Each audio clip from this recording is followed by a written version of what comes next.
and then enable the generator instead of turning it off. Okay. Oh my, riveting adventure. I like that music. Stanley decided to go to the staff lounge to check on his co-workers. He never functioned well by himself and constantly needed support and guidance from others, so the thought of total solitude was terrifying to him. When Stanley came to a set of 2 open doors, he entered the door on his left. That's the door that opens if you go the wrong way. That's why there's a handle on it. As Stanley entered the lounge, he was horrified to find not a single person there. He decided he would walk up to see his boss, hoping that he would find an answer there. Yup.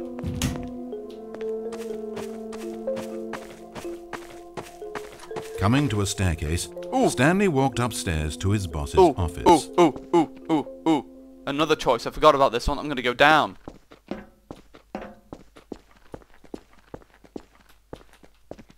But Stanley just couldn't do it.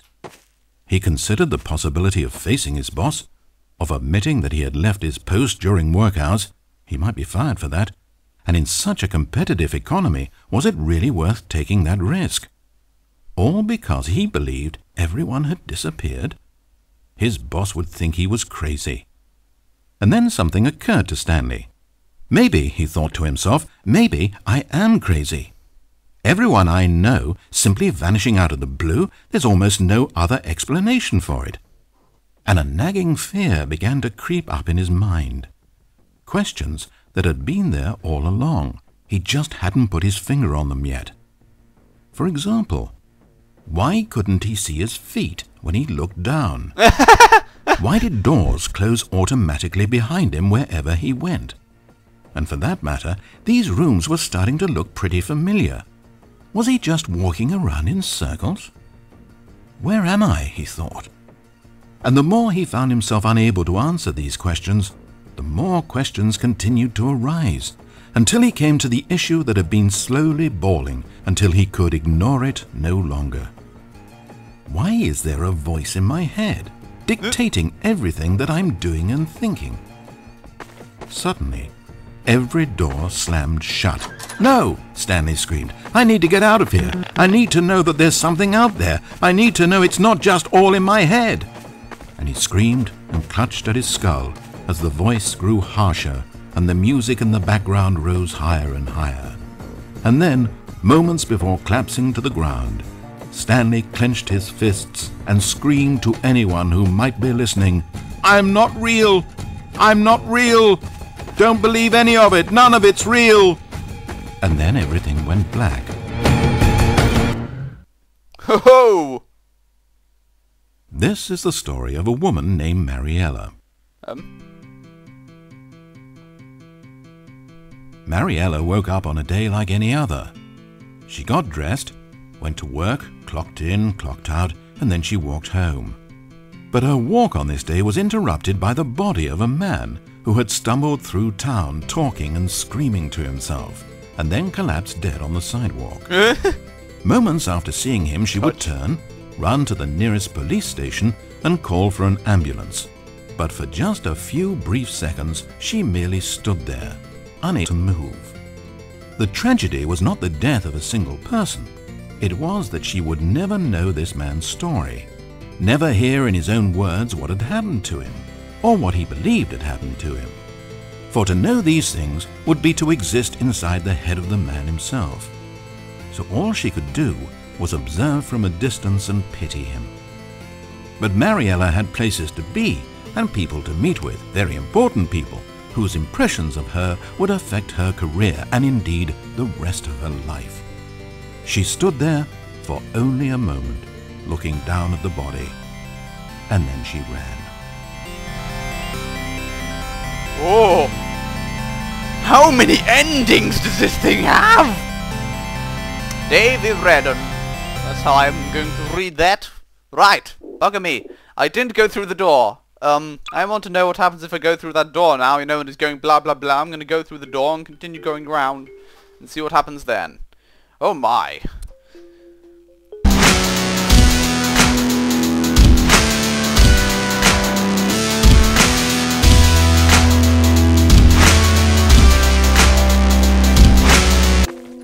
Coming to a staircase, Stanley walked upstairs to his boss's Actually, hang on. office. Save, because then I want to go up and do the generator. But Stanley just couldn't do it. He considered the possibility of facing his boss, of admitting that he had left his post during work hours.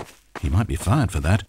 And in such a competitive economy, was it really worth taking that risk? All because he believed everyone had disappeared? His boss would think he was crazy. And then something occurred to Stanley. Maybe, he thought to himself, maybe I am crazy.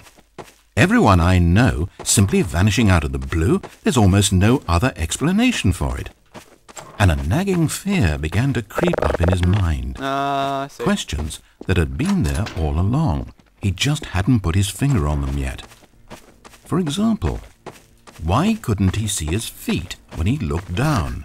I love that. Why did doors close automatically behind him wherever he went? And for that matter, For some reason, these in rooms games were where you can starting to see your look feet, pretty I absolutely familiar. wet myself. Was It's he like, just "Oh, I can see walking my around in circles? Where am I, he thought. And the more he found himself unable to answer these questions, the more questions continued to arise, until he came to the issue that had been slowly boiling until he could ignore it no longer. Why is there a voice in my head, dictating everything that I'm doing and thinking? Suddenly, every door slammed shut. "No!" Stanley screamed. "I need to get out of here. I need to know that there's something out there. I need to know it's not just all in my head."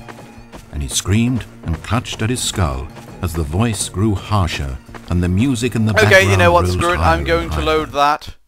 Because I know what's going to happen. It's going to end like it did last time, and this time I'm going to go upstairs.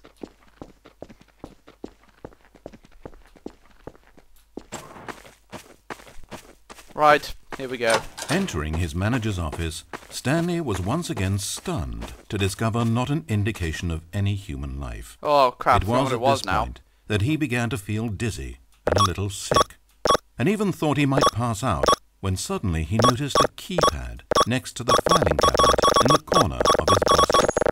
Yet incredibly, by simply pushing random buttons on the keypad, Stanley happened to input the correct code by sheer luck.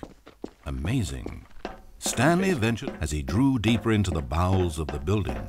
Stanley had no idea where he was or what this place held. And just as he began to think he might not discover a thing, he emerged into a long room to find rows and rows of monitors. Screens with a number above it. Stanley noticed, however, that these were not random numbers, but the number of employees who worked in the building, his co-workers. Even his own number, 427, had a place on the wall. But why a setup so elaborate, he asked. Was this simple surveillance or something even more? And as if in answer to his question, the wall slid open. It's a before him, combined revealing conspiracy! the ultimate truth. An of the enormous situation. control panel, Stanley discovered, but not one that controlled simple machinery.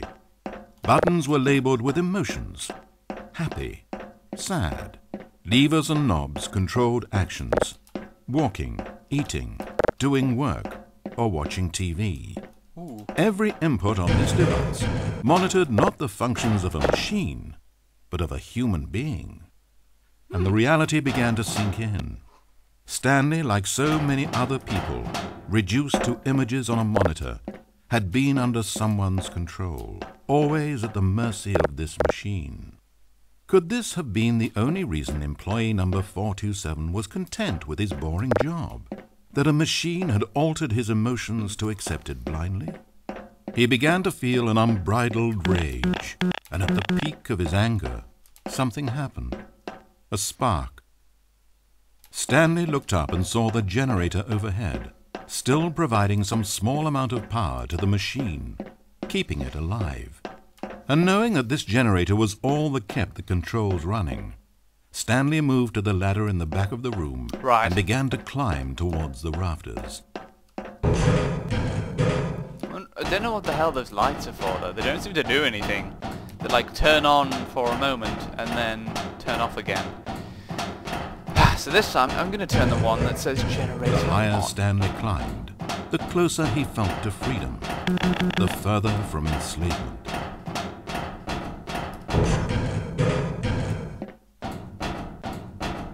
Right. This time, I'm gonna turn engage generator. Ha ha ha ha! Suck on this, narrator! Oh, Stanley. You didn't just activate the controls, did you? I did. After it kept you enslaved all these years, you go and you try to take control of the machine for yourself? Is that what you wanted? Yes. Control? Yep. Stanley. Stanley. I applaud your effort, I really do. But you need to understand, there's only so much that machine can do. You were meant to let it go, turn the controls off and leave. If you want to throw my story off track, you're going to have to do better than that. I'm afraid you don't have nearly the power you think you have. For example, and I believe you'll find this pertinent, Stanley suddenly realized that he had just initiated the network's emergency detonation system. Shit. In the event that this machine is activated without proper DNA identification, Oh god. nuclear detonators are set to explode, Shit. eliminating the entire complex. How long until detonation then? Oh, let's make it say, 2 minutes. Okay. Now, this is making things a little more fun, isn't it, Stanley? Go ahead. Play with those controls all you like. The real controls are where I'm sitting. Did you really ever believe you held any power?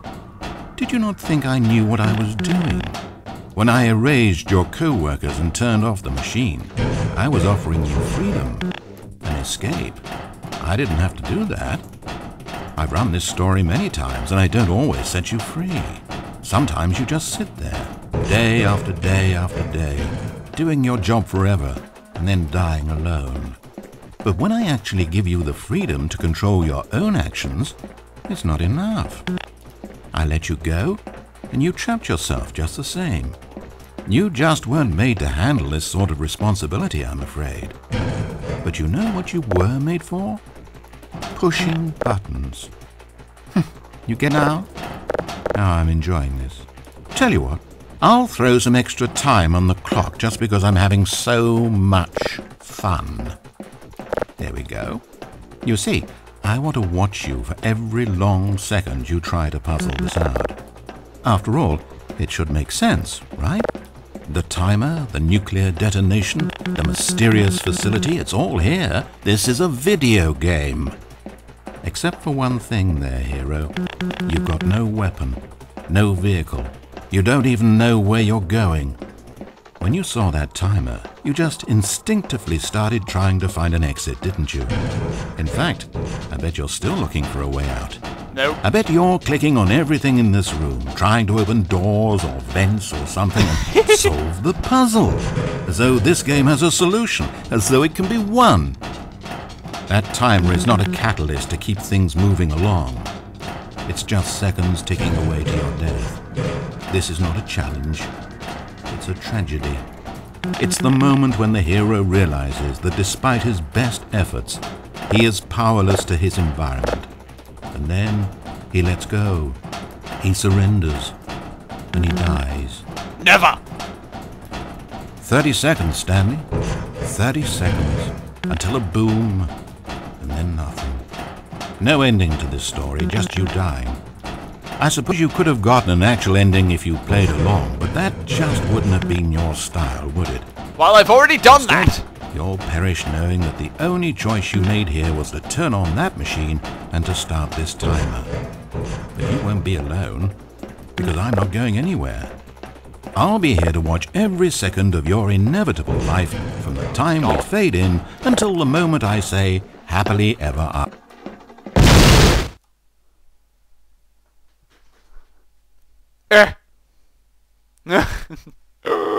Okay. I think that is every ending that I've played out. Ugh. Oh, headache. Oh my. Yes. I've made every single choice. And I think when I read up on this mod, it said there are 6 endings. And I think there's our 6. Nuclear thing, fizzle thing, follow the narrator thing, do the opposite of everything the narrator says thing. Oh wait, no, there was the fizzle thing. the death thing where you get crushed. The one where you go crazy thing. And is there another one? I don't know. But ooh, okay. That'll do. Okay, this has been Trivvy playing the Stanley Parable. Of course, this has probably spoiled every ending for you if you were planning on playing it yourself. But, you know, whatever. If you've already played through it, then I hope you've gained some form of entertainment via watching me play it through myself. So, do svidaniya, comrades. See you next time.